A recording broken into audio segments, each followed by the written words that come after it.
রমনার বটমূলে চলছে বাংলা বর্ষবরণ অনুষ্ঠান। আকস্মিক অঘটন, তাৎক্ষণিক এমন পরিস্থিতি কিভাবে নিয়ন্ত্রণ করবে আইন শৃঙ্খলা বাহিনী, তা মোকাবেলা করতেই ডিএমপির সিটিটিসির এমন মহড়া। বাংলা নববর্ষ ১৪৩২ বঙ্গাব্দ বরণ নিয়ে সংবাদ সম্মেলনে ডিএমপি কমিশনার শেখ সাজ্জাদ আলী জানান, নিরাপত্তা নিয়ে শঙ্কা নেই। আনন্দ শোভাযাত্রায় মাঝপথে কেউ যোগ দিতে পারবে না। তৈরি করা হয়েছিল শোভাযাত্রায় ব্যবহারের জন্য, সেটিতে একদল দুষ্কৃতিকারী আগুন দিয়েছে। এটি নিয়ে একটি মামলা শাহবাগ থানায় রুজু করা হয়েছে। আমরা অত্যন্ত খুব নিকটে পৌঁছে গেছি এই মামলাটি ডিটেকশনের ক্ষেত্রে, এবং আমরা আশা করতেছি যে শোভাযাত্রার আগামীকাল ৯টার আগেই আমরা একটা সন্তোষজনক পর্যায়ে মামলাটা ডিটেকশনের ক্ষেত্রে চলে যাব। নির্ধারিত সময় অনুষ্ঠান শেষ করার পাশাপাশি বিশেষ নিরাপত্তার নির্দেশনা মেনে চলার আহ্বান ডিএমপির।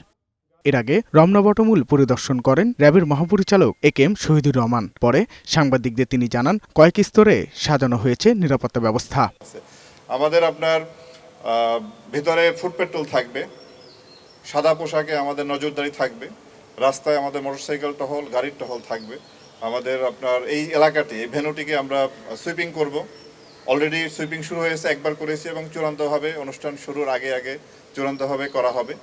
আমাদের ডগ স্কোয়াড আছে, বোম ডিসপোজাল টিম আছে, এবং প্রকার প্রস্তুতি আমরা নিয়েছি। তো ইনশাল্লাহ নিরাপত্তাজনিত কোনো সমস্যা হবে না বলে। রমনা বটমূলে সিসি ক্যামেরা বসানো কাজ শেষ। ওয়াচ টাওয়ারে চলছে সার্বক্ষণিক পর্যবেক্ষণ। ভোরের আলো ফুটতে ফুটতে ভৈরবীতে রাগালাপ দিয়ে ছায়ানটের ১.৫ শতাধিক শিল্পী বরণ করবে নতুন বছরকে। এবারের বার্তা, আমার মুক্তি আলোয় আলোয়। চলছে শেষ মুহূর্তের প্রস্তুতি। সাজ্জাদুর রহমান, বৈশাখী সংবাদ, ঢাকা।